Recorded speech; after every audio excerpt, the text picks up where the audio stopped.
Oke, ya. Thank you Mas Galang. Terima kasih untuk UKM Musik sebelumnya sudah mempercayakan untuk kelas bass ini ke saya. Dan sore hari ini kita akan belajar basicnya dulu ya teman-teman. Basic dari bass. Sebelumnya kan banyak banget alat musik yang sekarang digunakan untuk pelayanan ataupun secara umum ya. Dan salah satunya bass ini. Banyak pertanyaan tentang bass sih fungsinya apa, terus dalam sebuah tim itu fungsinya apa, kok chordnya cuma mencet satu doang. Kan itu banyak sekali pertanyaan-pertanyaan minor di umum ya yang seperti itu. Nah, untuk yang pertama pada sore hari ini kita akan membahas mengenai bass. Kita akan kenalan dengan bass itu sendiri. Ini dimulai aja ya Mas Geleng ya. Langsung aja ya ke materi. Langsung aja Mas. Oke. Untuk yang pertama kita harus kenalan dulu. Tak kenal maka tak sayang. Ya, kita akan kenalan sama bassnya dulu. Bass itu merupakan alat musik yang sumber suaranya dari senar atau dawai yang dipetik. Kalau secara literal sih yang saya baca dari beberapa referensi dan artikel seperti itu. Terus nggak ada ini ya, nggak ada sebutan atau arti khusus dari bass. Aku belum ngulik terlalu dalam sih. Nah, terus untuk bagian-bagiannya teman-teman, kita harus kenali dulu bagian-bagian dari bass ini. Dari yang paling atas, ini ada, ini kelihatan nggak yang aku pegang? Ini ada tuning case atau tuning packs. Tuning case atau tuning packs. Terus ini ada headnya, headstock ya, kepala dari bass. Yang berikutnya ada nut. Nut.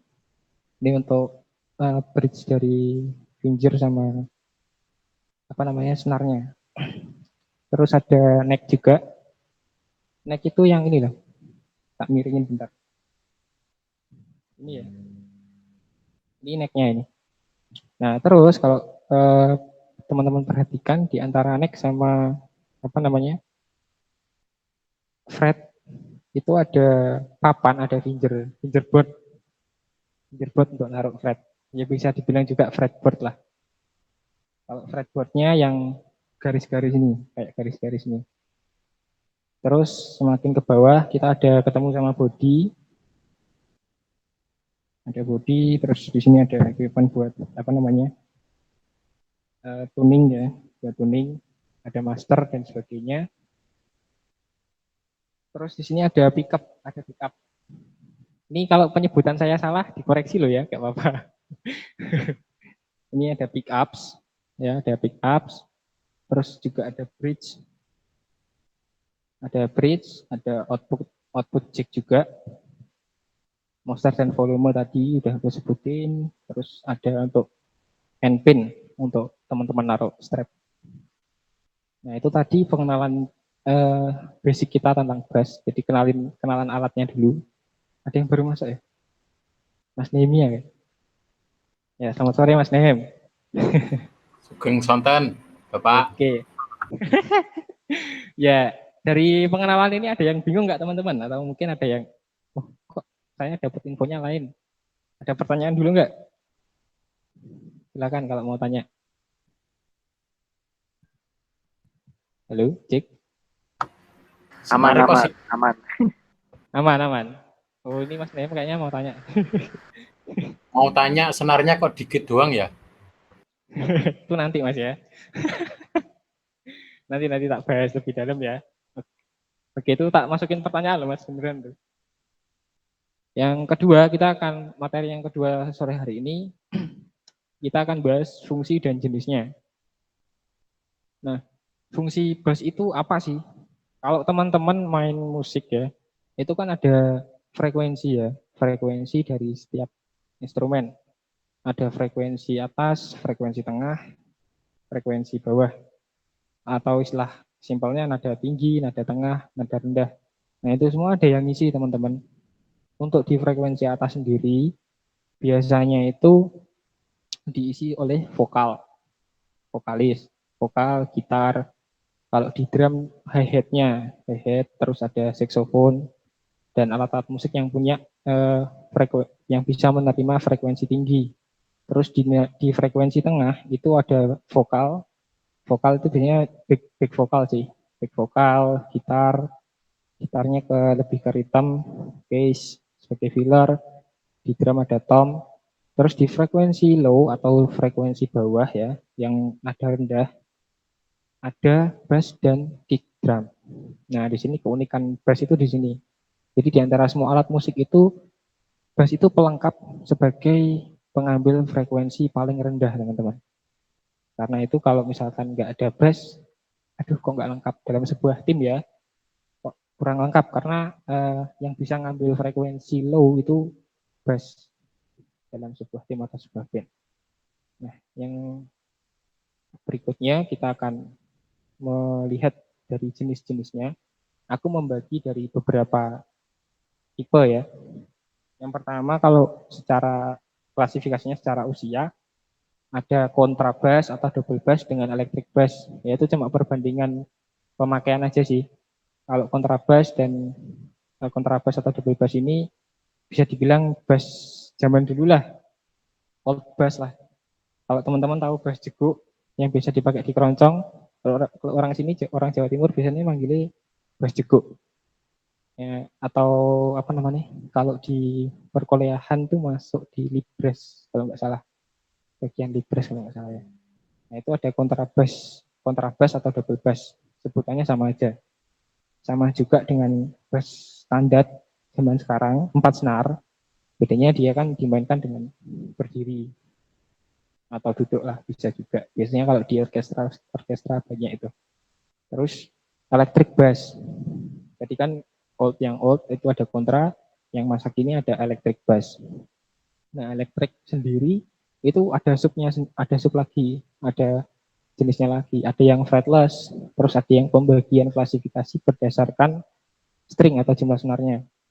Yang fretless ini kalau teman-teman lihat zaman sekarang itu kan banyak custom bass atau mungkin bass pabrikan pun sudah ada, kayak Fender yang X berapa ya itu aku lupa. Itu dia nggak ada fretless, karena itu namanya fretless bass. Jadi nggak ada pembaginya, nggak ada pemisah gitu loh. Benar-benar rata, cuma papan fingerboard atau fretboardnya doang, nggak ada fretnya.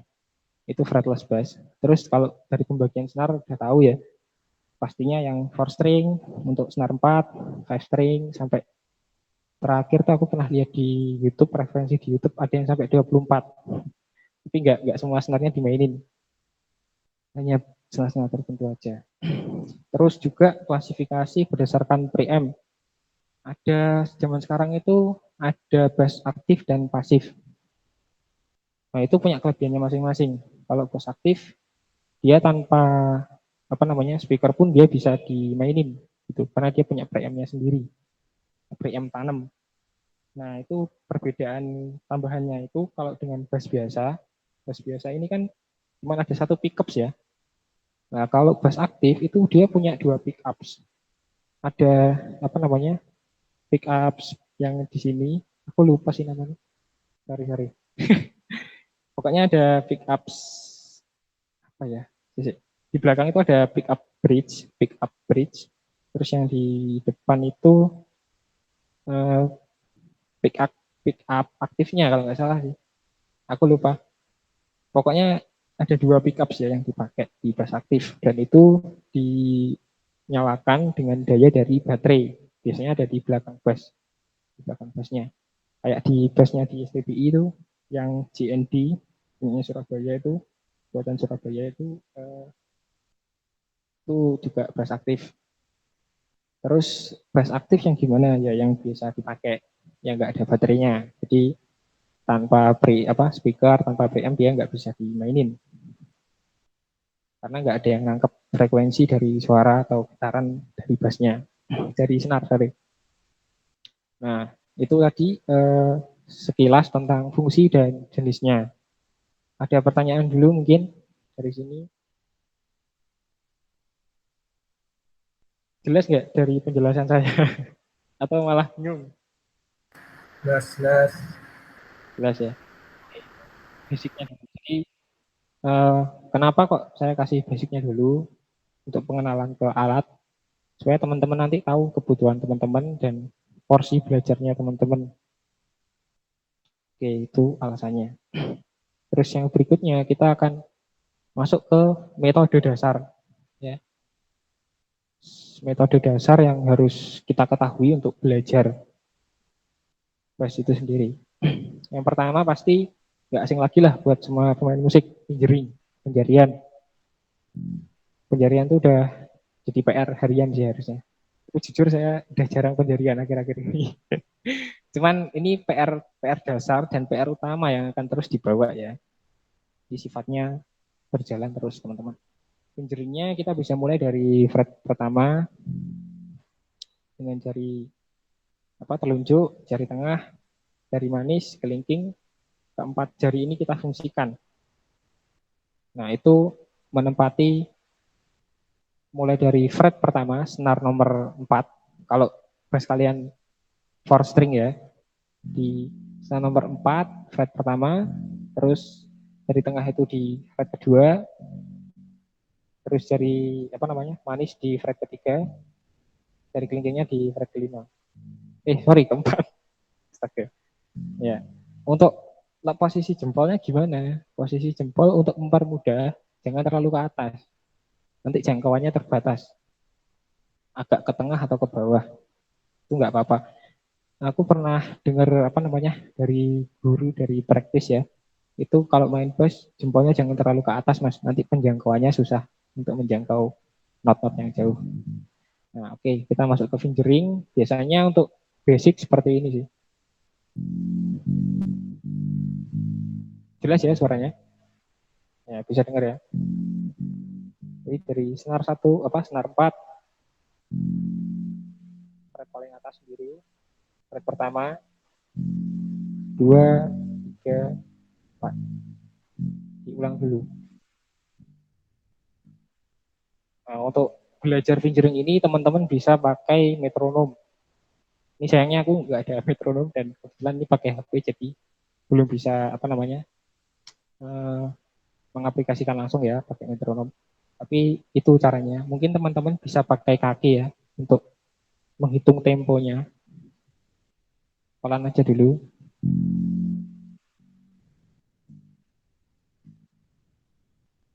Diulang lagi. Nah, ini yang basicnya. Nanti teman-teman bisa kembangin. Bisa upstroke, bisa downstroke. Jadi seperti ini ya. Ini tak sampai dulu.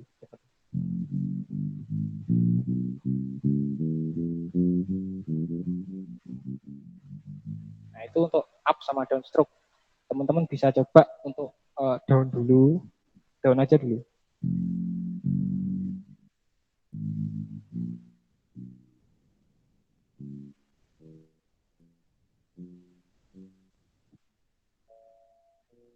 Nah, itu untuk penjariannya ya.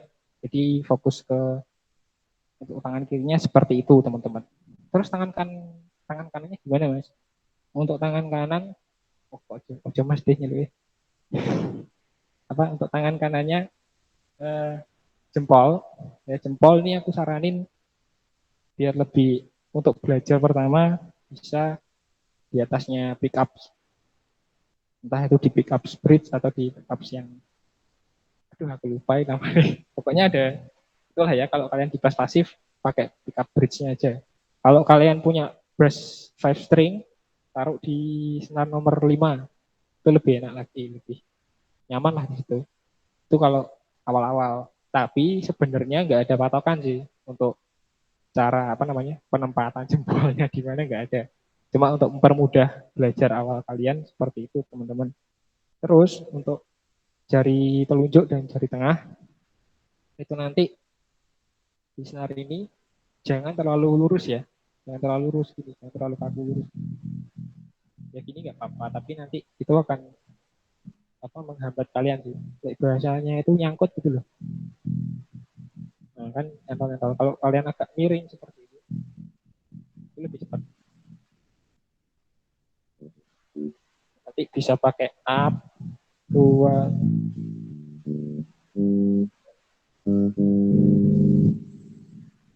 bisa pakai upstroke dan stroke juga untuk pengembangannya yang pertama.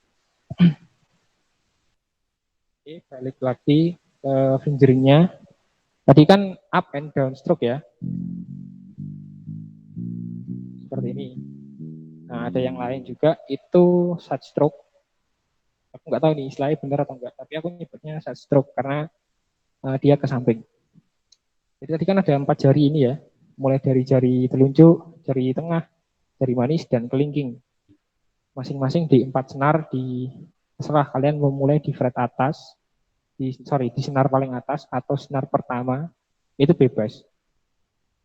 Letakkan ke 4 jari ini ke 4 fret ya. Seperti ini. Ini aku mulai dari fret bawah ya. Atau senar pertama. Dari telunjuk, terus dari tengah.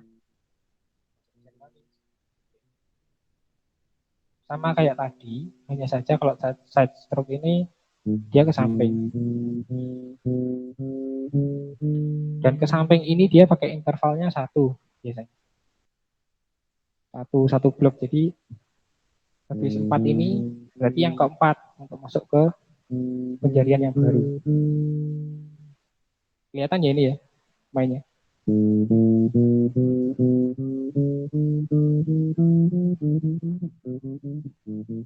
Nanti bolak-balik seperti itu. Simple kayak up and down stroke. Itu untuk yang harus kita ketahui ya, teknik metode dasar yang harus kita kenal untuk belajarnya. Nanti aku akan bagiin materinya juga. Nah, terus untuk chord kok cuman 1, kuncinya kok cuman 1. Iya. Tapi pertanyaan Mas Nemi gimana Mas? Bisa diulang Mas? Mas Nemi keluar. Udah keluar? Ya wis gak apa-apa. Ya kalau chordnya sebenarnya nggak cuma 1 sih. Banyak juga. Ada C, G-nya bisa divariasi. Untuk chord-chord yang lain itu bisa diimprove ya. Tapi dasarnya dulu kita mulai dari chord C. C itu ada di fret ketiga, senar nomor 3. Itu C. Di sini. Kelihatan ya. Nah, di sini ini ada C, terus teman-teman naik ke ujung fret pertama tadi di senar nomor 4 ada F. Terus naik 1 ada G. Nah, untuk belajar chord ini supaya cepat, teman-teman harus tahu interval nada dulu. Ya kan 1, 1, setengah, 1, 1, 1, setengah. 1, 1, setengah, 1, 1, 1, setengah. Itu interval nada yang bisa dipakai ya. Jadi teman-teman baca itu dulu. Nanti aku akan kasih materinya, jadi tenang aja. Udah tak siapin. Terus untuk teknik-teknik. Nah, sekarang kita masuk ke teknik sebagai materi terakhir. Materi terakhirnya kita masuk ke teknik. Tadi aku udah sebutkan satu teknik sebenarnya, itu alternate picking ya, yang tadi dengan 2 jari ini dengan jempol bridge, di pick up bridge seperti ini. Itu alternate picking. Atau kalau enggak kalian bisa pakai pick juga. Pakai pick. Ini enggak ada pick saya. Biasanya kalau kalian tahu Bima J-Rock ya, dia permainannya khas banget sih. Sound yang biasa kan juga bright. Dan itu tekniknya dia pakai sweep picking kalau nggak salah, swipe picking. Jadi pakai pick up and down picking lah kalau nggak salah. Mungkin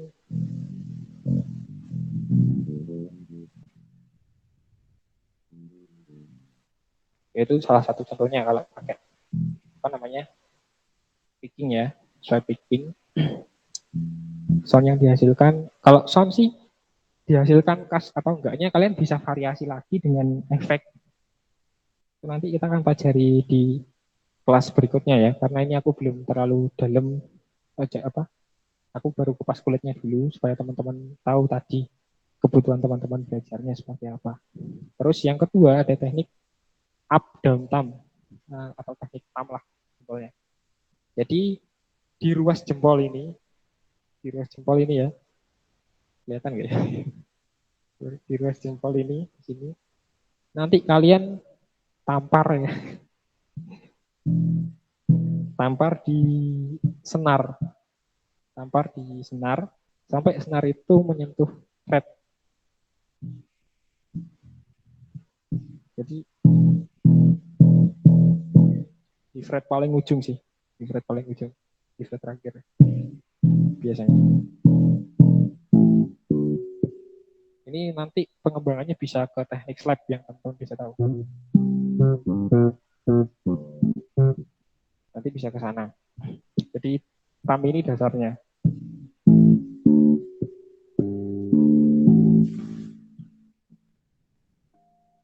Satu-satu ya. Ini aku kasih gambarannya aja dulu.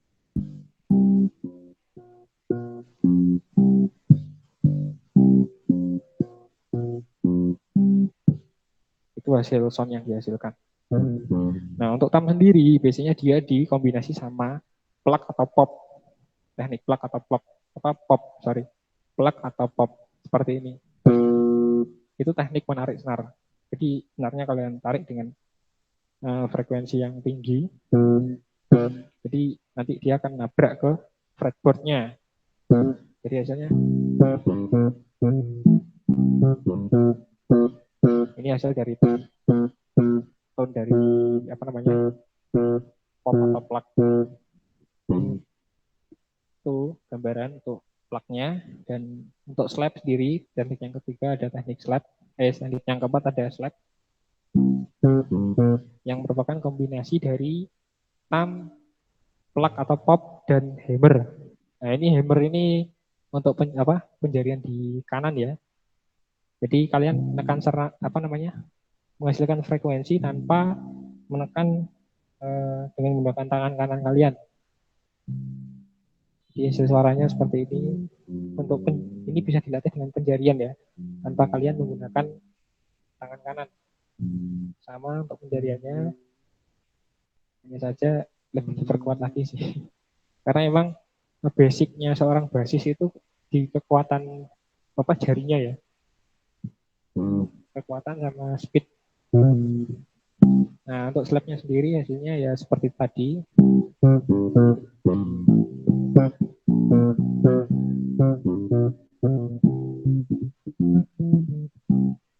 Ya, bisa seperti itu.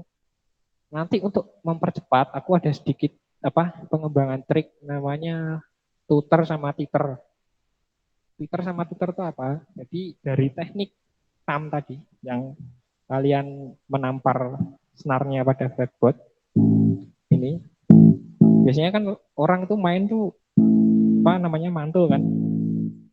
Nah, biasanya kan habis mantul kan up terus balik lagi ke sini. Up down, up down, up down.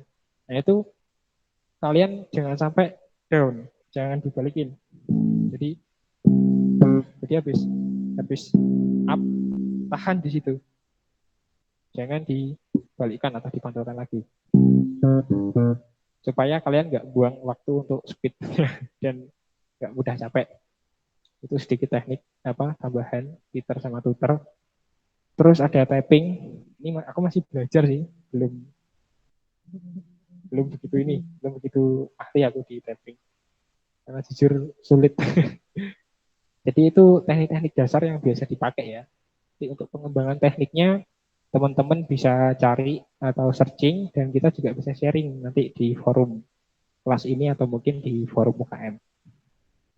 Jadi itu sedikit penggambaran dulu yang bisa aku kasih. Mungkin ada pertanyaan dari materi ini barusan. Terlalu cepat atau terlalu basic banget? Aman sih. Tapi ini selesai sudah. Iya, Masih ada. Jadi tambahan. ini enggak, Mas, ini sudah selesai karena aku memang kupas dulu kulitnya, belum masuk ke dalam intinya dulu. Karena nanti kalau ke inti kita akan ke praktikalnya sih, lebih ke praktek sama aplikasinya ke lagu. Seperti itu.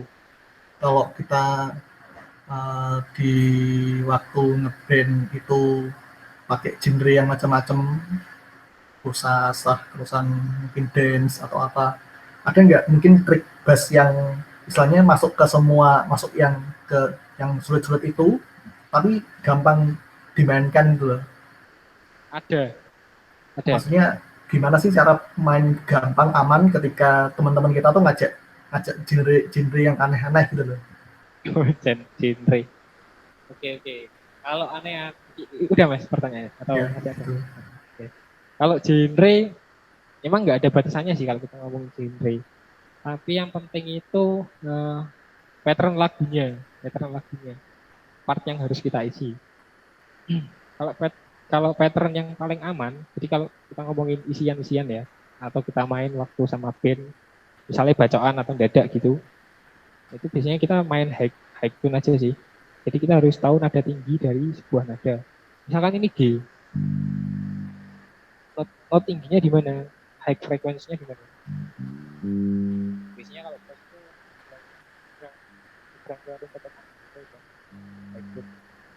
ini yang standar banget bisa dipakai.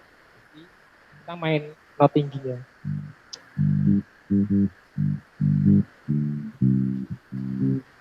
Ini yang paling umum banget biasa dipakai ya, Mas. Yang bisa dipakai dan bisa di semua genre, tapi tergantung pengaplikasiannya kita gimana. Nggak mungkin kan kita metal, ya itu masuk lagi. Jadi kalau genre memang nggak membatasi. Ini lebih bicaranya ke pattern sih, ke pattern yang bisa dimainin, yang apa bisa masuk ke semua genre itu. Yang paling basic high note.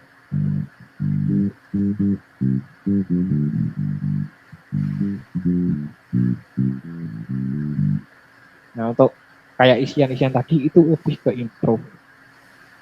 Ya, kalau pattern yang lain bisa.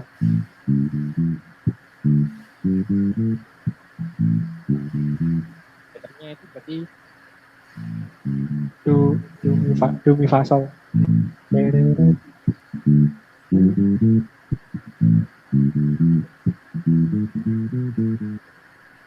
Itu tinggal pengaplikasian dan instruksi dari playernya aja. Kalau yang paling umum tadi ya itu tadi lebih ke high note aja sih. Main high note itu paling mudah diaplikasi. Main rock atau pop dadak sekali itu pakai itu dan itu udah aman banget.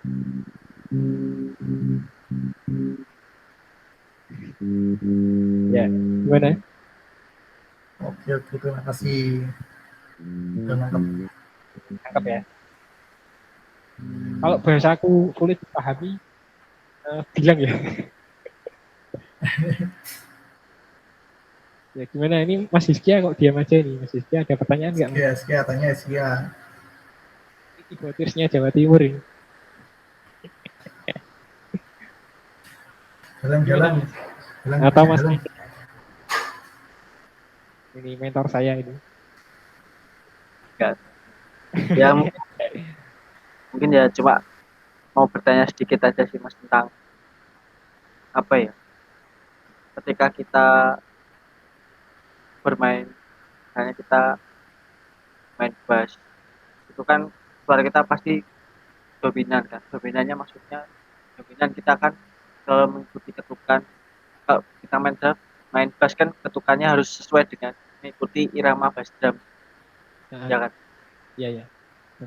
Makanya itu bagaimana kalau kita itu bisa seirama itu ketika kita mungkin lagi enak menghayati, mungkin tiba-tiba si pemain drumnya berbeda ketukan tuh, mungkin bagaimana mengantisipasinya supaya kita bisa tetap punya feeling lah, istilahnya feelingnya misalnya ketukannya seberapa, kemudian tiba-tiba gantinya seberapa, kita bisa mengikuti. Oke. Jadi kalau ada yang mendadak gitulah ya, tiba-tiba ketukannya ganti atau gimana. Itu balik lagi sih. Jadi pertanyaan-pertanyaan tadi lebih ke praktisnya ya, praktikalnya teman-teman ya. Dan lebih ke jam terbang kita, terus kita seberapa sering sih kita ngulik. Karena untuk melatih apa namanya kepekaan atau apa namanya feel istilahnya itu ya, feel lah ya ikuti kita. Kepekaan itu memang harus lebih sering sih, kita lebih sering untuk mencari apa namanya not, ngulik ngulik beat, karena salah satu fungsinya seperti yang dibilang Mas Gilang tadi kan, kita kan ngikutin beatnya dari kick drum itu tadi ya. Nah, fungsi kita kan ngisi nada dari beat yang dibuat sama drumnya itu. Jadi memang penting banget untuk latihannya bisa pakai metronom. Bisa pakai metronom sih. Saya nggak ada metronom ya, sorry banget. Nanti tak jelasin supaya mempermudah teman-teman untuk pengaplikasian. Cuman kalau teman-teman pengen cepat belajar, ya untuk hal itu ngulik aja dulu. Ngulik dengan lagu-lagu 4/4 dengan tempo yang lambat. Nah, itu kalian ikutin beatnya. Nanti untuk apa namanya tiba-tiba ada beat yang mendadak berubah atau mungkin si drumnya lupa waktu improve-nya kapan tiba-tiba improve atau mungkin dia solo tiba-tiba. Nah, itu feel-nya teman-teman aja sih. Feel-nya teman-teman aja mau ngisi, mau improve juga. Gimana baiknya itu keputusan ada di teman-teman. Wah, ini berapa orang? Mantap 3. Ya itu ya Mas Galang ya, yang bisa aku jawab. Karena ini lebih ke praktikal sih, lebih ke praktisnya aja dari player. Jadi ngomongin jam terbang karena kepekaan atau feel seperti itu Mas. Siap, makasih Mas. Makasih. Nanti untuk rumus apa namanya? Aku pernah dengar sih ada rumus untuk scope apa singkup dan hentakan-hentakan tuh ada rumusnya sendiri. Isinya juga. Nah itu nanti kaitannya juga sama feel juga. Jadi kita tuh main musik itu pakai feel atau pakai teori gitu. Itu nanti mungkin di kelas yang akan datang aku bisa bawakan juga. Oke, itu dulu. Mungkin Mas Didi mau nambahin, mau tanya. Kalau ketemu Belum ada. aja dilanjutkan. Gimana? Kalau ketemu langsung aja dilanjutkan. Ya memang, aduh ini kendala sih. Tapi nanti aku coba maksimalin lagi teman-teman untuk alat-alat sama equipment yang dibutuhkan untuk belajarnya, untuk mentoring bass ini. Karena jujur apa namanya masih terkendala di equipmentnya loh. Tadi udah nyiapin sebenarnya untuk metronom dan lain-lain, tapi ternyata nggak bisa masuk ke audionya, terbatas. Jadi sorry banget. Dari tadi juga mau bahas itu juga, tapi nggak bisa. Jadi seperti itu ya untuk kebutuhan-kebutuhannya tadi lebih ke praktisnya. Jadi seberapa sering kita ngulik, seberapa sering kita belajar, kenal sama progresi chordnya, terus kenal interval-interval nadanya. Jadi dari situ kita bisa tahu batasan kita buat main, batasan chord yang kita mainkan itu di mana, improve kita itu sebaiknya di mana. Itu nanti terlatih pelan-pelan seperti itu. Lanjut, gimana untuk kata-kata terakhir ya? Kata terakhir, kata penutup lah. Jadi bass itu seperti lukisan ya. Dia itu media atau kanvasnya. Terus alat musik yang lain itu ibarat cat yang jadi apa namanya aplikatornya gitu loh. Jadi bass ini pelengkap dari semuanya. Kalau teman-teman ingat apa kata-katanya Ben Sleu, salah satu pengamat musik di Indonesia, pengamat dan juga pecinta musik. Jadi kan vokal itu kan karakter dari sebuah band. Terus gitar tuh emosinya, keyboard itu auranya, drum itu energinya, nah, bass ini nyawanya. Jadi dia memang sebagai mediator dari semuanya. Karena cuma dia sih yang bisa ngambil low frequency.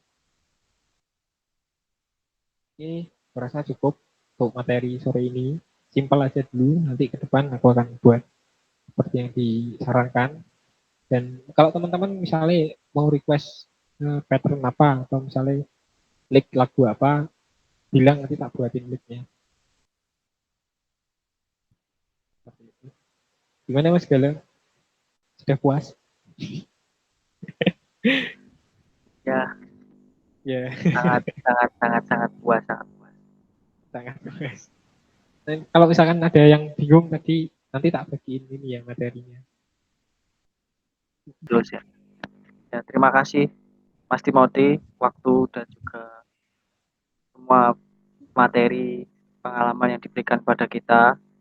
pada malam hari menjelang malam, ya, terutama dalam basic bermain bass, ya, biarlah dapat melengkapi kita, terutama kita untuk melayani dimanapun kita berada, supaya kita dapat juga terus melengkapi dalam pelayanan kita semuanya.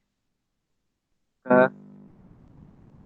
terima kasih juga pada teman-teman sudah yang hadir, baik yang sudah keluar maupun yang masih dapat bertahan sampai sekarang. Iya. Ada 3.000 orang. 300. Haleluya. Baptis. Mas. Ya. Ya, Terima ya. kasih atas kesempatan pada hari ini yang sudah meluangkan waktu untuk mengikuti kelas UKM musik pada hari ini. Untuk mengakhiri pertemuan kita pada malam hari ini, mungkin Mas Timothy bisa memimpin dalam doa Oh iya. atau Ya, Mas. ataupun ada kata-kata terakhir. Kata-kata terakhir. Kata-kata terakhir ya Allah. Ampun, ya.